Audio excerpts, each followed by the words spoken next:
Express YouTube वाहिनी, आपल्या मनातली सर्वसामान्य जनातली। अमृत भारत रेल्वे स्थानक विकास आणि वंदे भारत इव्हेंट नावाने सर्वसामान्य जनतेच्या पैशाचा केला जातोय चुराडा। भीक नको पण कुत्रा आवर, हीच सर्वसामान्य प्रवाशांची भावना।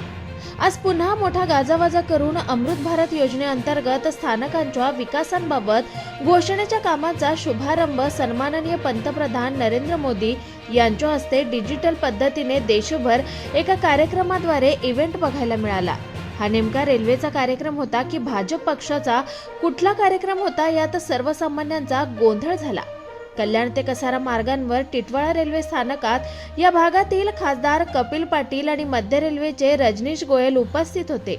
शनिवारी कसारा मार्गावर झालेला तांत्रिक बिघाड आणि अप आणि डाऊन मार्गांवरील ठप्प झालेली रेल्वे वाहतूक आणि यात किमान 2 ते 3 तास सर्वसामान्य प्रवासी वर्ग रेल्वे प्रवाशाच्या गलथान आणि अनागोंदी कारभाराने भरडला हा संताप ताजा आहे। मोदी सरकार हे केवळ भांडवलदारांचे आणि श्रीमंत वर्गांचेच कसे हित जोपासते आणि खासगीकरणाचा कसा छुपा अजेंडा हे सर्व गोंडस नावे देऊन इव्हेंटच्या आड करते, याचा प्रत्यय या मार्गावरील सर्वसामान्य प्रवासी वर्ग रोजच अनुभवतोय।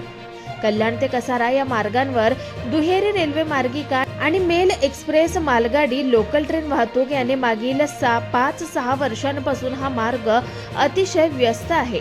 या मार्गांवर सर्वसामान्य चाकरमानी यांची लोकल ट्रेन सेवा रोजच उशिराने धावते। याला कारण या भागात मोठ्या संख्येने मेल एक्सप्रेस आणि मालगाडी वाहतूक सेवेत वाढ केली गेली आहे। कोणाचीही मागणी नसताना रेल्वे प्रशासनाने एसी लोकल सेवा लादली आणि आधीच अपुऱ्या लोकल सेवा असतानाच सर्वसामान्यांची EMU लोकल बंद केली। या मार्गांवरील प्रवासी हा मध्यमवर्गीय आहे, ज्यात 90% वर्गाला एसी लोकल भाडे परवडत नाही। मात्र तरीही हुकुमशाह पद्धतीने या एसी लोकल लादल्या गेल्या। वर्षभरापूर्वी या मार्गांवर वंदे भारत एक्सप्रेस सुरू केल्या गेल्या, त्यामुळे या मार्गांवरील लोकल सेवेत आणखी विलंब आणि तांत्रिक बिघाडात वाढ झाली आहे। रोज या वंदे भारत ज्या आधीच व्यस्त वेळापत्रकात जबरदस्तीने घुसवल्या, त्यामुळे त्या चालवताना त्या एक्सप्रेसच्या आधीच्या आणि नंतरच्या लोकल वेळापत्रक किमान अर्धा तास कोलमडलंय। गर्दी वाढते आणि त्यात असुरक्षित प्रवासात सर्वसामान्य प्रवाशाचा कोणाचा तरी बळी जातोय वा अपघातात त्याला अपंगत्व येतंय। या मार्गांवर जोपर्यंत 3री-4थी मार्गिका कार्यान्वित होणार नाही, तोपर्यंत सर्वसामान्यांच्या लोकल सेवेत वाढ होणार नाही। ही काळ्या दगडावरील रेख आहे आणि या मार्गिकेतील 7.5 आणि राज्य सरकार आणि रेल्वे प्रशासन यांच्यातील सुदोपसुंदी पाहता 14 वर्ष उलटून गेलेत, मात्र अद्यापही 5-6 वर्ष ती सुरू होण्याची चिन्हे दिसत नाहीयेत। रोज या भागातील प्रवासी रेल्वे प्रवासात भरडला जातोय। कसला अमृत भारत आणि कसला विकास। कित्येक स्थानकात मूलभूत सुविधा जसे किमान महिलांकरिता शौचालय नाही, सुरक्षा राम भरोसे आहे। RPF आणि JRP पोलिसांची संख्या कमी आहे आणि नवीन भरती होत नसल्यामुळे गुन्हेगारीत प्रचंड वाढ झाली आहे। मागील आठवड्यात कल्याण सारख्या गजबजलेल्या रेल्वे स्थानकात 2 बॉक्सेसमधून 54 डिटोनेटर जप्त केले। आवजाव घर तुम्हारा अशी या मार्गांवर गुन्हेगारीकरिता सोय आहे।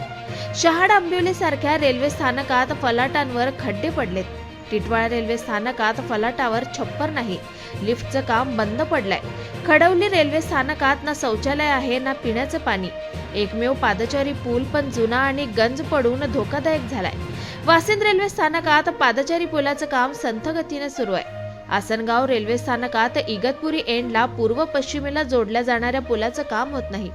शहाड ते कसारा या दरम्यान प्रत्येक स्थानकात फलाट पोकळी हा मृत्यूचा सापळाच बनलाय। ही सर्व कामे करायला निधीची तरतूद नाही। कल्याण कसारा कर्जत या स्थानकात पंतप्रधान सेल्फी पॉइंट करायला पैसा आहे, मात्र तिकीट घराजवळ प्रवाशांना सोयीचे वेटिंग रूम नाही। वर्षानुवर्षे दुरुस्तीची कामं रेंगाळतायत। टिटवाळा उड्डाणपुलाचं आज उद्घाटन झालंय। सर्व राजकीय पक्ष जे सत्तेत होते त्यांची गेली आठवडाभर येथे श्रेय घेण्यावरून चढाओढ सुरू आहे। टिटवाळा रेल्वे उड्डाण पूल पूर्णत्वाला यायला तब्बल 10 वर्ष गेले। त्याबाबत उलट दिलगिरी व्यक्त करायला हवी होती, मात्र यावर कोणीही खंत व्यक्त केली नाही। या उड्डाणपुलांचं उद्घाटन रेल्वे राज्यमंत्री रावसाहेब दानवे यांच्या हस्ते झालं। हे रेल्वे मंत्री झाल्यापासून पहिल्यांदाच या मार्गांवर या निमित्ताने फिरकले आहेत। प्रत्येक रेल्वे विभागातील होणाऱ्या कामाला भ्रष्टाचाराचा वारसा येतो, हे कामातील त्रुटी आणि दर्जा पाहून दिसून येतोय।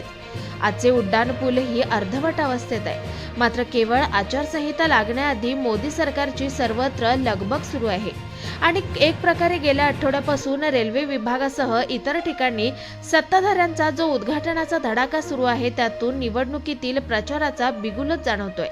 अमृत भारत स्थानक पुनर्विकास नावाखाली सर्व निधी रेल्वे विभागाच्या गतिशक्तीमार्फत गोठवला असल्यानेच कल्याण ते कसारा मार्ग असेल व कल्याण ते कर्जत मार्गावरील मूलभूत सुविधा जसे सीसीटीव्ही, स्वच्छता कर्मचारी भरती, रेल्वे पोलीस भरती, अपूर्ण